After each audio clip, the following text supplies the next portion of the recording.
வணக்கம். மதிமுகம் செய்திகள். இன்றைய முக்கிய நிகழ்வுகளை பார்ப்பதற்கு முன்பாக தலைப்பு செய்திகளை பார்க்கலாம். அமெரிக்காவின் 50% வரி உயர்வால் தமிழ்நாட்டின் ஏற்றுமதி கடுமையாக பாதிப்பு. ஒன்றிய அரசு நடவடிக்கை எடுக்குமாறு முதலமைச்சர் வலியுறுத்தல். ஜம்மு காஷ்மீரில் ஊடுருவ முயன்ற 2 பயங்கரவாதிகள் சுட்டுக் கொலை. தொடர் கண்காணிப்பில் ராணுவ வீரர்கள். மக்கள் மனதை வென்ற தலைவர் என்ற பாக்கியம் வைகோவுக்கு உண்டு. அதிமுக முன்னாள் அமைச்சர் ராஜேந்திர பாலாஜி புகழாரம். உரிமை நலன் வளர்ச்சிக்கான குரலாக இருக்கிறார் முதலமைச்சர் மு.க. ஸ்டாலின். செல்வ பெருந்தகை வாழ்த்து பதிவு. வங்கக்கடலில் நிலவி வந்த ஆழ்ந்த காற்றழுத்த தாழ்வு பகுதி வலுவிழந்தது. வானிலை ஆய்வு மையம் தகவல். தொழிலாளர்களை பாதுகாக்க உடனடி நிவாரணம், சீர்திருத்தங்கள் மேற்கொள்ள வேண்டும் என ஒன்றிய அரசிடம் முதலமைச்சர் மு.க. ஸ்டாலின் வலியுறுத்தியுள்ளார். இந்திய பொருட்களுக்கு அமெரிக்கா 50% வரி விதித்ததால் ஜவுளி ஏற்றுமதியாளர்கள் கடுமையாக பாதிக்கப்பட்டுள்ளனர். அமெரிக்காவின் வரி விதிப்பால் ஜவுளித்துறை பாதிக்கப்படாமல் இருக்க மத்திய அரசு மாற்று வழிகளை தேடி வருகிறது. இந்நிலையில் அமெரிக்க வரியால் தமிழக ஏற்றுமதி கடுமையாக பாதிக்கப்பட்டுள்ளதாக முதலமைச்சர் மு.க. ஸ்டாலின் தெரிவித்துள்ளார். இது தொடர்பாக அவர் தனது எக்ஸ் தளத்தில் இந்திய பொருட்களுக்கான வரியை அமெரிக்கா 50% உயர்த்தியது தமிழ்நாட்டின் ஏற்றுமதியை கடுமையாக பாதித்துள்ளதாகவும், குறிப்பாக ஜவுளி மையமான திருப்பூரில் ஏற்றுமதி பெருமளவில் பாதிக்கப்பட்டுள்ளதாகவும் குறிப்பிட்டுள்ளார். இதனால் கிட்டத்தட்ட ரூபாய் 3000 கோடி வரை வர்த்தக பாதிப்பு ஏற்பட்டுள்ளதாகவும், ஆயிரக்கணக்கானோர் வேலையை இழக்கும் அபாயத்தில் உள்ளதாகவும் தெரிவித்துள்ளார். எனவே நமது தொழில்கள் மற்றும் தொழிலாளர்களை பாதுகாக்க உடனடி நிவாரணம் வழங்குவதுடன் கட்டமைப்பு சீர்திருத்தங்களை ஒன்றிய அரசு மேற்கொள்ள வேண்டும் என்று முதலமைச்சர் மு.க. ஸ்டாலின் வலியுறுத்தியுள்ளார். ஜம்மு காஷ்மீரில் ஊடுருவ முயன்ற 2 பயங்கரவாதிகள் இந்திய ராணுவத்தால் சுட்டுக் கொல்லப்பட்டனர். பந்திப்பூர் மாவட்டம் குரேஸ் செக்டார் பகுதியில் பயங்கரவாதிகள் ஊடுருவ வாய்ப்பிருப்பதாக ஜம்மு காஷ்மீர் காவல்துறை உளவுத்துறை தகவல் அளித்துள்ளது. இதைத் தொடர்ந்து இந்திய ராணுவம் மற்றும் ஜம்மு காஷ்மீர் காவல்துறையினர் இணைந்து அப்பகுதியில் தேடுதல் வேட்டையில் ஈடுபட்டனர். அப்போது பதுங்கி இருந்த பயங்கரவாதிகள் ராணுவத்தினர் மீது துப்பாக்கிச் சூடு நடத்தினர். தொடர்ந்து இந்திய ராணுவ வீரர்கள் பதில் தாக்குதல் நடத்தியுள்ளனர். இந்த தாக்குதலில் 2 பயங்கரவாதிகள் சுட்டுக் கொல்லப்பட்டதாக தகவல்கள் வெளியாகியுள்ளது. இந்த மோதலை தொடர்ந்து சுற்றியுள்ள பகுதியில் சந்தேகத்திற்கிடமான நடவடிக்கைகள் ஏதேனும் உள்ளதா என்பதை கண்காணிக்கும் நடவடிக்கை தொடர்ந்து நடைபெற்று வருவதாக தெரிவிக்கப்பட்டுள்ளது. மக்கள் மனதை வென்றவர்கள்தான் தலைவர்கள், அந்த ஒரு பாக்கியம் வைகோவிற்கு உண்டு என அதிமுக முன்னாள் அமைச்சர் ராஜேந்திர பாலாஜி புகழாரம் சூட்டியுள்ளார். தென்காசி மாவட்டம் சங்கரன் கோவிலில் மதிமுக துணை பொதுச் செயலாளர் திமு ராஜேந்திரனின் மகள் திருமண நிகழ்ச்சியில் மதிமுக பொதுச் செயலாளர் வைகோ மற்றும் முதன்மை செயலாளர் துரை வைகோ உள்ளிட்டோர் கலந்து கொண்டனர். இந்த திருமண விழாவில் பங்கேற்று பேசிய அதிமுக முன்னாள் அமைச்சர் ராஜேந்திர பாலாஜி, இந்த நூற்றாண்டின் இணையற்ற தலைவர்களில் ஒருவர் வைகோ என்றும், அரசியலில் எந்த இடத்திற்கு யார் போனாலும் அவர் இடத்தை யாரும் அடைய முடியாது என தெரிவித்தார். தொடர்ந்து பேசிய அவர், அரசியலில் வென்றவர்கள் எல்லாம் தலைவர்கள் கிடையாது என்றும், மக்கள் மனதை வென்றவர்கள்தான் தலைவர்கள், அந்த ஒரு பாக்கியம் வைகோவிற்கு உண்டு என புகழாரம் சூட்டினார். அற்புதமான தலைவர், தமிழ் சமுதாயத்தில் கிடைத்த இந்த நூற்றாண்டுடைய இணையற்ற தலைவர்களில் ஒருவராக எங்கள் இயக்கத்தினுடைய முக்கிய நிர்வாகிகளுடைய நிகழ்ச்சிகள் நிறைய உண்டு. ஒரு சிலதை முடித்துவிட்டு அண்ணன் வைகோ அவர்கள் வருவதற்கு முன்பாக நாம் போய்விட வேண்டும். அந்த நிகழ்ச்சியிலே, ராஜேந்திரனுடைய நிகழ்ச்சியிலே, அவருடைய இல்ல விழாவிலே கலந்து கொள்ள வேண்டும் என்று ஒட்டி முடியாது. அங்கே சில டிராபிக்கில் மாற்றினால கொஞ்சம் லேட் ஆயிடுச்சு. அதற்காக நான் கொஞ்சம் அண்ணன் வருவதற்கு முன்பாக வந்திருக்க வேண்டும். அரசியலில் எந்த இடத்துக்கு யார் போனாலும் அவர் இருக்கின்ற இடத்துக்கு யாரும் போக முடியும்.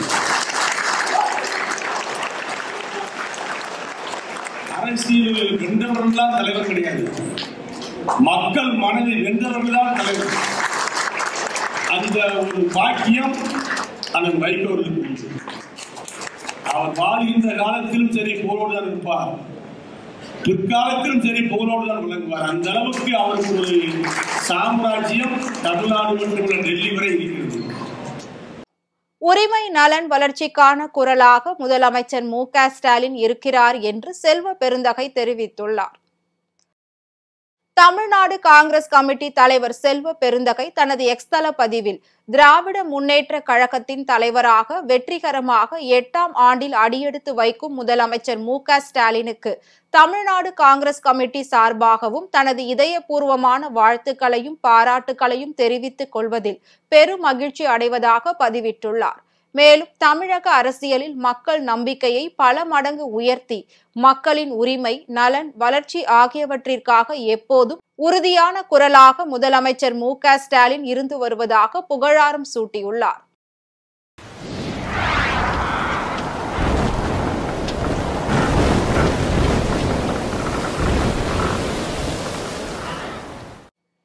வங்கக்கடலில் நிலவி வந்த ஆழ்ந்த காற்றழுத்த தாழ்வு பகுதி தற்போது காற்றழுத்த தாழ்வு பகுதியாக வலுவிழந்தது. ஒரிசா கடலோர பகுதிகளுக்கு அருகே உள்ள வடமேற்கு வங்கக்கடல் பகுதிகளில் நிலவிய காற்றழுத்த தாழ்வு பகுதி நேற்று காலை ஆழ்ந்த காற்றழுத்த தாழ்வு பகுதியாக வலுப்பெற்று இருந்தது. இதன் காரணமாக இன்று தமிழ்நாட்டில் ஒரு சில இடங்களிலும் புதுவை மற்றும் காரைக்கால் பகுதிகளிலும் இடி மின்னலுடன் கூடிய மிதமான மழை பெய்து வருகிறது. இந்நிலையில் வங்கக்கடலில் நிலவி வந்த ஆழ்ந்த காற்றழுத்த தாழ்வு பகுதி தற்போது காற்றழுத்த தாழ்வு பகுதியாக வலுவிழந்தது. அதே நேரம் தமிழ்நாட்டில் 2 நாட்களுக்கு ஓரிரு இடங்களில் கனமழைக்கு வாய்ப்புள்ளதாக வானிலை ஆய்வு மையம் தெரிவித்துள்ளது. மேலும் 7 முதல் 11 சென்டிமீட்டர் வரை கனமழைக்கு வாய்ப்பு இருப்பதால் இன்றும் நாளையும் மஞ்சள் எச்சரிக்கை விடுக்கப்பட்டுள்ளது. அமெரிக்க வரிகளால் பாதிக்கப்பட்டுள்ள தொழில்களுக்கு வாராக்கடன் விதிமுறைகளை தளர்த்த வேண்டும் என மதுரை எம்பி சு. வெங்கடேசன் வலியுறுத்தியுள்ளார். இதுகுறித்து அவர் வெளியிட்டுள்ள எக்ஸ் தள பதிவில், அமெரிக்கா விதித்த கூடுதல் இறக்குமதி வரியின் காரணமாக பல சிறு குறு மற்றும் நடுத்தர தொழில்கள் கடுமையான இன்னல்களுக்கு ஆளாகியுள்ளதாக குறிப்பிட்டுள்ளார்.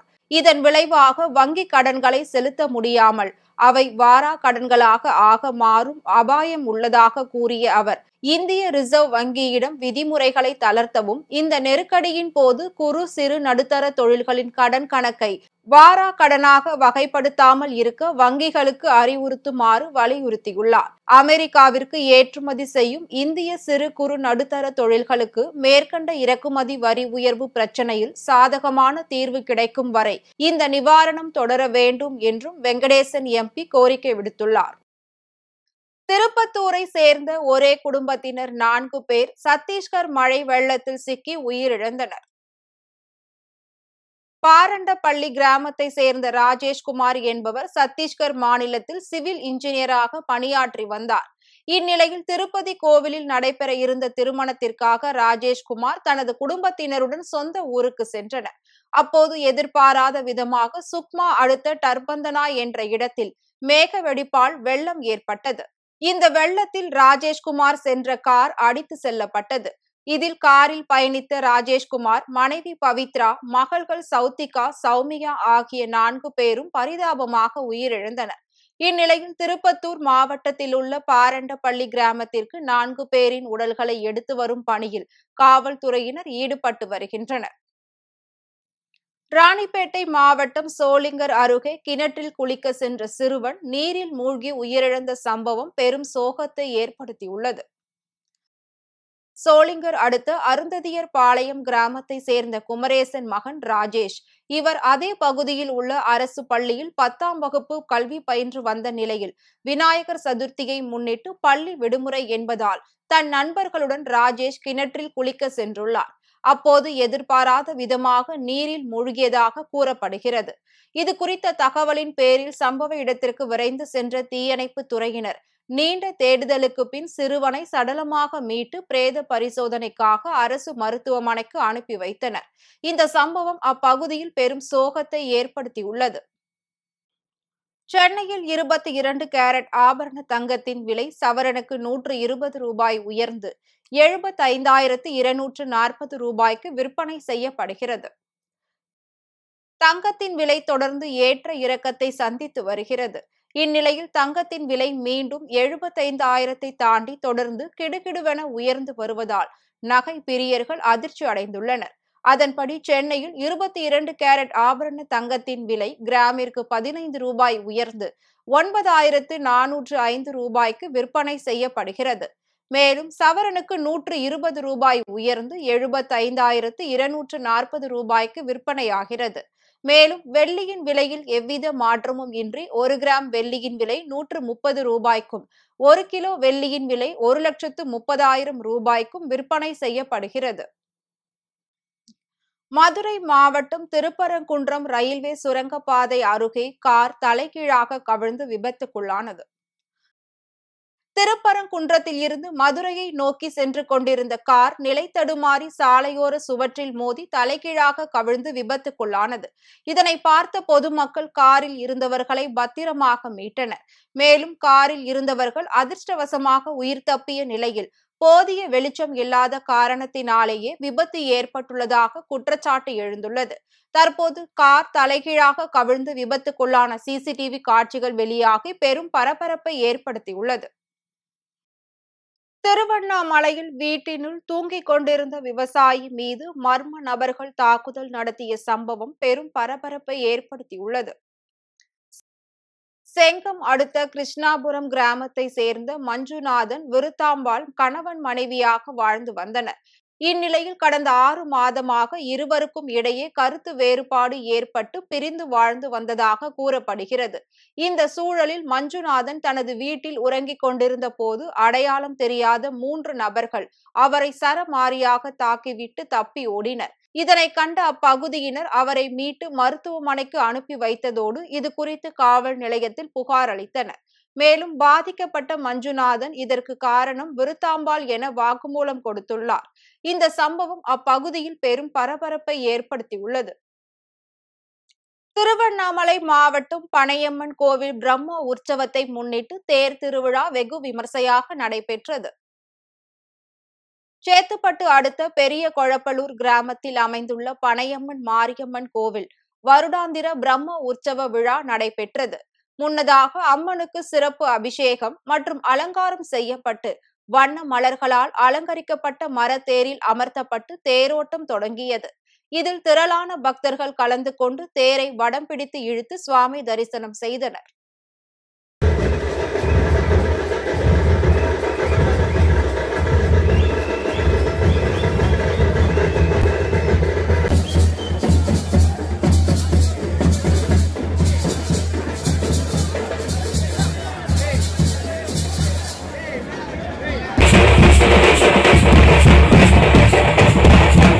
ஆப்கானிஸ்தான் தலைநகர் காபூலில் ஏற்பட்ட பேருந்து விபத்தில் 25 பேர் உயிரிழந்தனர். ஆப்கானிஸ்தானின் ஹெல்மண்ட், கந்தஹார் பகுதிகளில் இருந்து பேருந்து ஒன்று பயணிகளுடன் சென்று கொண்டிருந்த போது காபூலின் அர்கண்டி பகுதியில் விபத்திற்குள்ளானது. இந்த விபத்தில் 25 பேர் உயிரிழந்த நிலையில் 27 பேர் காயமடைந்துள்ளனர். இது குறித்து தகவல் அறிந்து சம்பவ இடத்திற்கு சென்ற மீட்பு படையினர் மீட்பு பணியில் ஈடுபட்டுள்ளனர். இந்த விபத்து குறித்து அதிகாரிகள் கூறுகையில், பேருந்தின் ஓட்டுநர் அலட்சியமாக செயல்பட்டதால் தான் விபத்து ஏற்பட்டதாக தெரிவித்துள்ளனர். மீண்டும் தலைப்பு செய்திகள். அமெரிக்காவின் 50% வரி உயர்வால் தமிழ்நாட்டின் ஏற்றுமதி கடுமையாக பாதிப்பு. ஒன்றிய அரசு நடவடிக்கை எடுக்குமாறு முதலமைச்சர் வலியுறுத்தல். ஜம்மு காஷ்மீரில் ஊடுருவ முயன்ற 2 பயங்கரவாதிகள் சுட்டுக் கொலை. தொடர் கண்காணிப்பில் ராணுவ வீரர்கள். மக்கள் மனதை வென்ற தலைவர் என்ற பாக்கியம் வைகோவுக்கு உண்டு. அதிமுக முன்னாள் அமைச்சர் ராஜேந்திர பாலாஜி புகழாரம். உரிமை நலன் வளர்ச்சிக்கான குரலாக இருக்கிறார் முதலமைச்சர் மு.க. ஸ்டாலின். செல்வ பெருந்தகை வாழ்த்து பதிவு. வங்கக்கடலில் நிலவி வந்த ஆழ்ந்த காற்றழுத்த தாழ்வு பகுதி வலுவிழந்தது. வானிலை ஆய்வு மையம் தகவல். இத்துடன் செய்திகள் நிறைவடைந்தன. மீண்டும் செய்திகள் இரவு 8 மணிக்கு. மேலும் செய்திகளை தெரிந்து கொள்ள மதிமுகம் பிரைம் யூடியூப் தளத்தில் இணைந்திருங்கள்.